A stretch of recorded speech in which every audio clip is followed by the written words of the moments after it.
देखिए आज का जो हमारा टॉपिक है वो अपोहन यानी डायलिसिस। आपने डायलिसिस को बहुत अच्छी तरीके से पढ़ा होगा। जब एक आपने सुना होगा डायलिसिस यानी जब हमारी किडनी खराब हो जाती है तब डायलिसिस होती है। यानी हमारे ब्लड से क्या होता है, गंदगी को बाहर निकाला जाता है डायलिसिस के द्वारा। ठीक है, तो यहाँ पर भी वही चीज़ है। यहाँ पर देखोगे आप, ये डायग्राम है, ये एक पार्चमेंट झिल्ली, ये जो देख रहे हो ये क्या है, पार्चमेंट झिल्ली है। और इस झिल्ली में आप देखोगे ये क्या भरा हुआ है, देखिएगा ये भरा हुआ है सोल्यूशन। ये यहाँ पे क्या, ये देखिए ये क्या सब भरे हुए हैं, क्रिस्टल हैं, छोटे छोटे क्या है, क्रिस्टल है। ठीक है, इस क्रिस्टल ने क्या किया, ये पार्चमेंट झिल्ली के अंदर कोलाइडी विलयन है और इस पार्चमेंट झिल्ली से क्रिस्टल को क्या किया जाता है, बाहर निकाला जाता है। यानी आप सीधे सीधे के भाषा में समझें कि आपके ब्लड में ब्लड है, ब्लड के अंदर क्या है, कोलाइडी कण है। ठीक है, उस कोलाइडी विलयन में कोलाइडी कण भी है और साथ में जो गंदगी है वो भी है, जो किस रूप में है, क्रिस्टलाभ के रूप में है। किस रूप में है, क्रिस्टलाभ के रूप में है। अब उस गंदगी को बाहर निकालने की जो विधि है वो क्या कहलाता है, अपोहन कहलाता है, यानी डायलिसिस कहलाता है। अब मेरी बात समझिएगा, ये एक झिल्ली है, ये पार्चमेंट एक झिल्ली है। ठीक है, पार्चमेंट क्या है, एक झिल्ली है।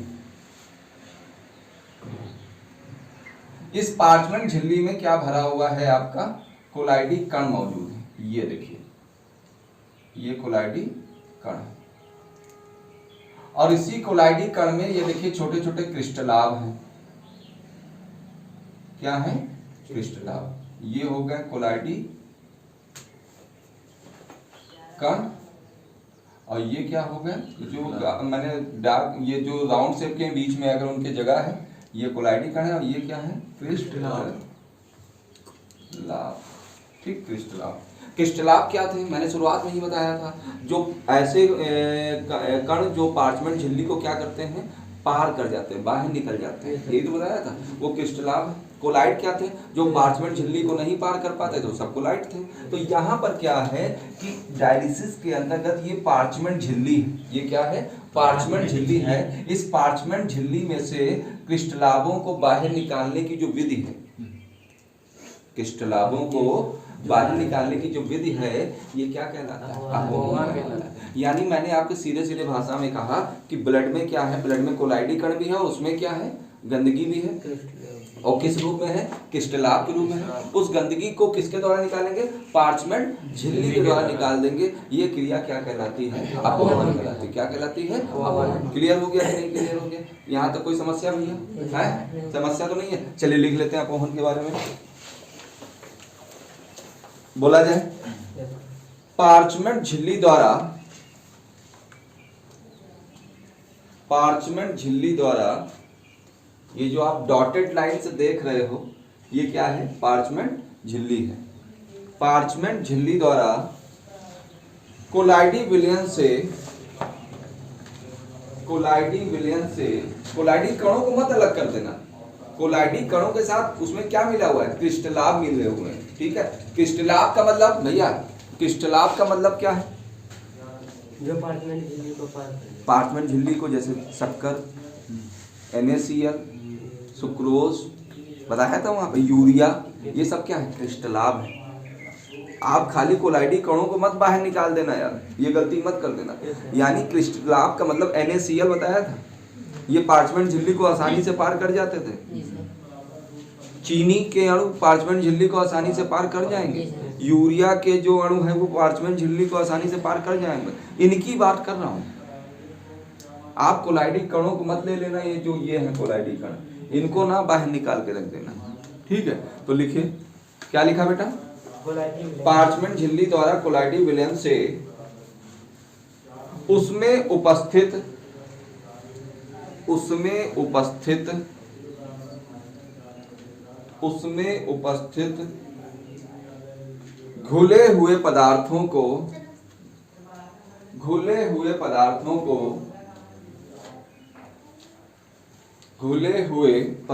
को ब्रैकेट में लिख लो, कौन से पदार्थ, क्रिस्टलाभ, ब्रैकेट में लिखो, सा पहले होना चाहिए, गलत लिख दिया, क्रिस्टलाभ। घुले हुए पदार्थों क्रिस्टलाभ,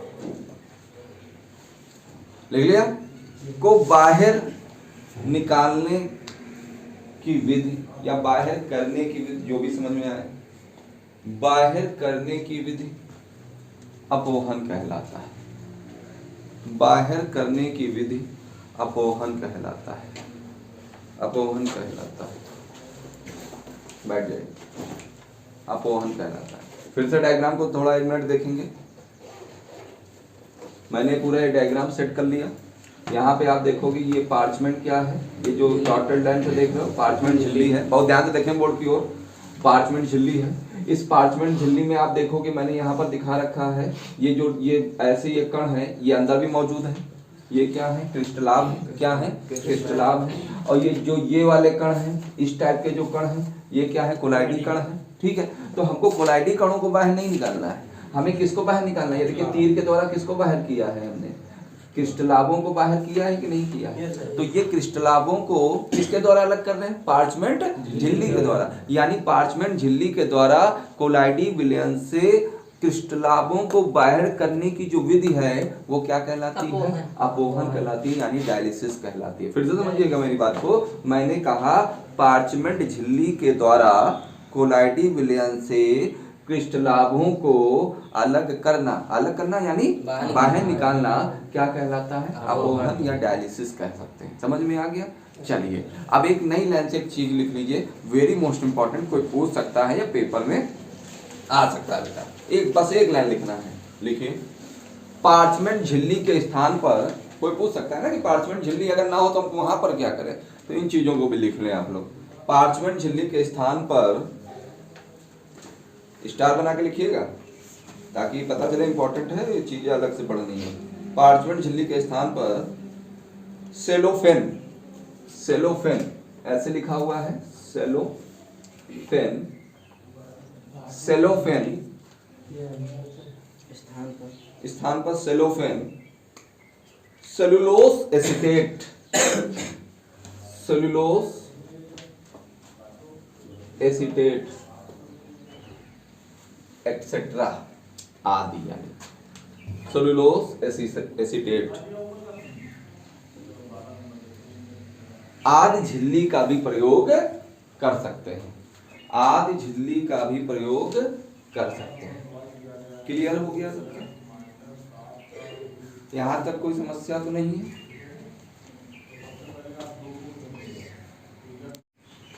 अब देखिए स्कंदन व अवक्षेपण को बहुत सरल शब्दों में अगर समझा जाए तो आप स्कंदन को ऐसे समझ लो, दूध है, दूध आपके घर दूध है, अब उसमें आपने क्या किया, नींबू निचोड़ के रस उसके डाल दिया उसमें, आपकी भाषा में फट गया, आपकी भाषा में फटता है, दूध को गर्म करके अगर उसमें नींबू डाल दो तो तुरंत फट जाएगा।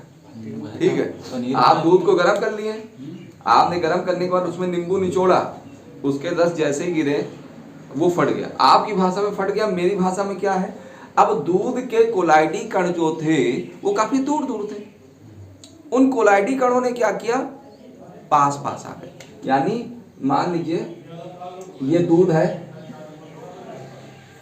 अब दूध के जो ये कोलाइडी कण थे दूर दूर, ये काफी दूर दूर थे। ठीक है, अब ये कोलाइडी कण कहाँ आ गए, पास पास आ गए, पास पास आ गए। यानी ये सब कण जब पास पास आ गए तो एक बड़े बड़े कण का निर्माण कर लिया कि नहीं कर लिया, धक्का देने लगे।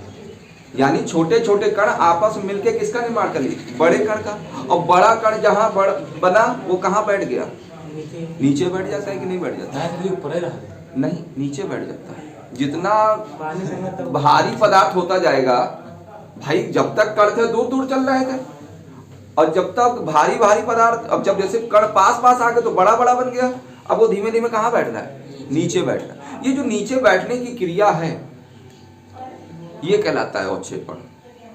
आपकी भाषा में स्कंदन, इंग्लिश में कोगुलेशन या प्रेसिपिटेशन, नीचे बैठ जाना। स्कंदन का मतलब क्या है, नीचे बैठ जाना।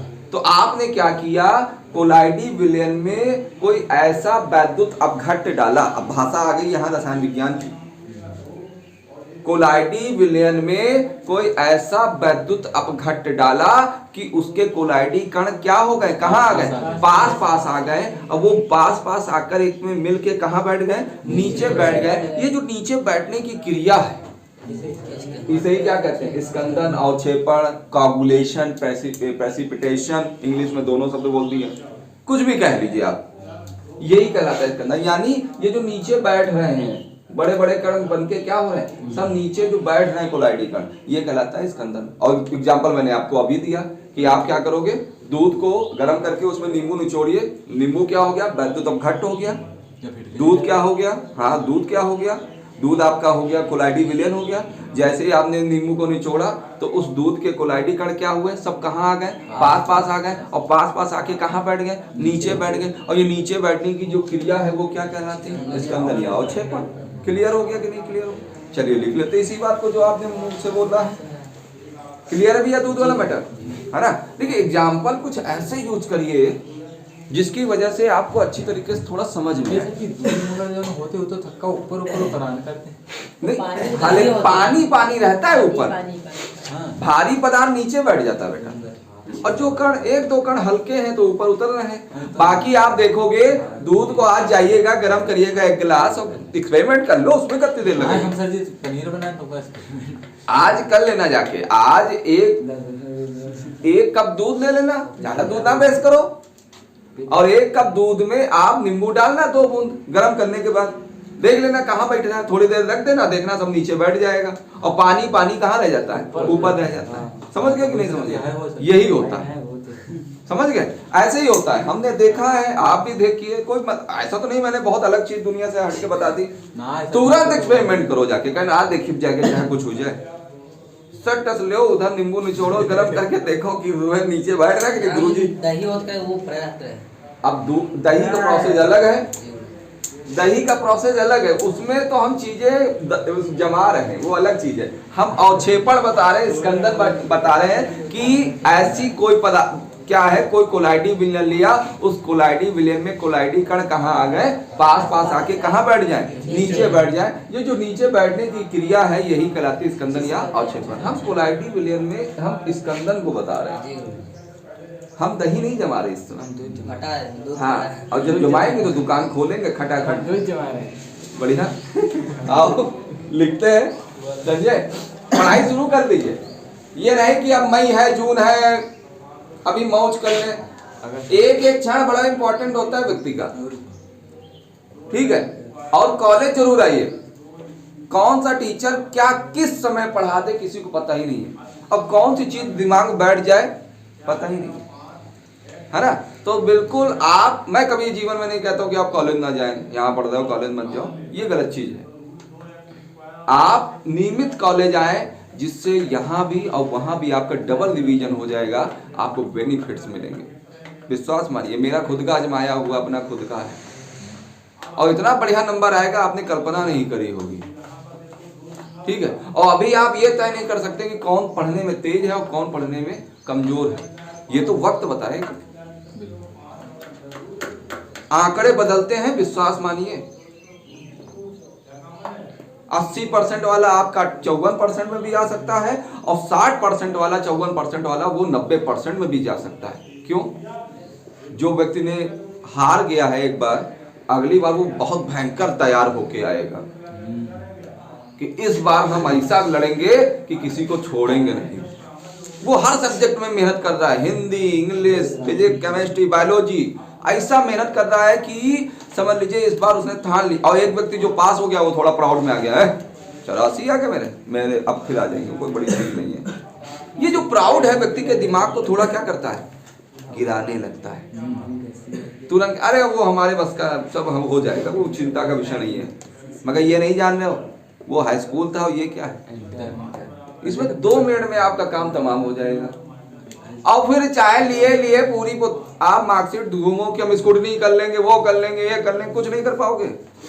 मार्कशीट आने के बाद बस वही अंक रहेंगे जीवन पर्यंत। और नहीं तो स्कूटनी करेगा तो बेचारे बढ़ गए, 2-4 अंक बढ़ भी गए तो परसेंटेज 1 बढ़ गया, 58 से 59 हो गए तो 85 थोड़ी हो जाएंगे। तो थोड़ा सिंसियर रहिए, ज्यादा बेटर रहेगा। राजा कितने पर आ जाओ 50 लिखिए। 90 लावा गुरु जी 50 है। हाँ लिखिए, द्रव विरोधी कोलाइड विलयन में, हैं? द्रव विरोधी कोलाइड विलयन में, द्रव विरोधी का मीनिंग क्या है? जिसको जल से प्यार ही ना हो। द्रव विरोधी कोलाइड यानी जिसको जल से प्यार ना हो। और द्रव स्नेही का क्या मतलब, ये पढ़ाएंगे, अंतर बताएंगे। जिसको द्रव से जल से बहुत प्यार हो, ठीक है, ये द्रव स्नेही है। और जिसको जल से प्यार ना हो वो द्रव विरोधी चल रहा है। द्रव विरोधी कोई है वो सर जी? बहुत है, अभी बताएंगे, काहे परेशान हो, अभी एग्जाम्पल लिखाएंगे इसी में। द्रव विरोधी कोलाइड विलयन में वैद्युत अपघट्ट की थोड़ी सी मात्रा डालने पर, वैद्युत अपघट्ट की थोड़ी सी मात्रा डालने पर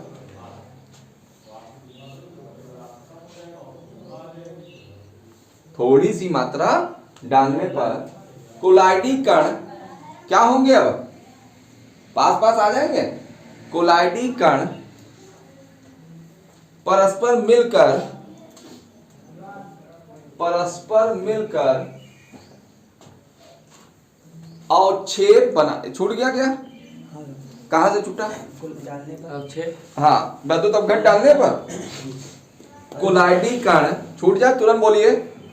कोलाइडी कण परस्पर मिलकर, अब तो नहीं छूटा, कोलाइडी कण परस्पर मिलकर अवक्षेप बना लेते हैं। अवक्षेप शब्द मेरे मुंह से निकल जाए तो आपके माइंड में चलना चाहिए कि ये चीजें कहां बैठ रही हैं? नीचे बैठ रही हैं। क्लियर हो रहा है? तो और लिख लीजिए सर जी नीचे बैठ। बिल्कुल बिल्कुल लिख लीजिए, ये आपकी अपनी खुद की भाषा है। चीजों को आप बस समझ जाए और किसी भाषा में आप करें। अवक्षेप बना लेते हैं, स्कंदन या अवक्षेपण कहलाती है। स्कंदन या अवक्षेपण कहलाती है। स्कंदन या अवक्षेपण कहलाती है। एग्जाम्पल लिखिए, वेरी मोस्ट इंपॉर्टेंट, क्योंकि चीजें एग्जाम्पल के द्वारा ही तो समझा पाओगे। इसमें हम तो कोई डायग्राम दिखा नहीं रहे, तो एग्जाम्पल लिख लो। लिखिए, आर्सेनियस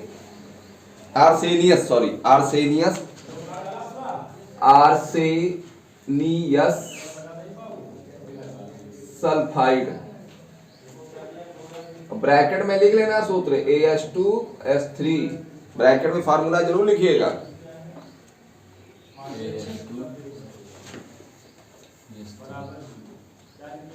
सॉल्व में सल्फाइड में SO3 नहीं, ओ नहीं है, मैंने S3 लिखा है, ये फार्मूला होता है, ओ नहीं होगा, समझ गए? हम सल्फेट नहीं बोले ना, सल्फाइड बोल रहे हैं, सल्फाइड, ठीक है। चलिए लिखिए, क्या बोला? सल्फाइड। सॉल्व में बेरियम क्लोराइड, सॉल्व में बेरियम क्लोराइड, सॉल्व में बेरियम क्लोराइड, बेरियम क्लोराइड का सूत्र लिख लीजिए, BaCl2, बेरियम क्लोराइड। घर में पढ़ो तो कम से कम पता तो चले क्या हम पढ़ रहे हैं। बेरियम क्लोराइड का विलयन डालने पर, अब बेरियम क्लोराइड है क्या यहाँ पे भैया? बेरियम क्लोराइड है वैद्युत अपघट्ट, ये वही नींबू है एक प्रकार का, वैद्युत अपघट्ट ही होता है, ठीक है। बेरियम क्लोराइड का विलयन डालने पर, का विलयन डालने पर आर्सेनियस सल्फाइड के कोलाइडी कण, यानी आर्सेनियस सल्फाइड क्या है? कोलाइडी विलयन है। आर्सेनियस सल्फाइड के कोलाइडी कण, आर्सेनियस सल्फाइड के कोलाइडी कण, कोलाइडी कण परस्पर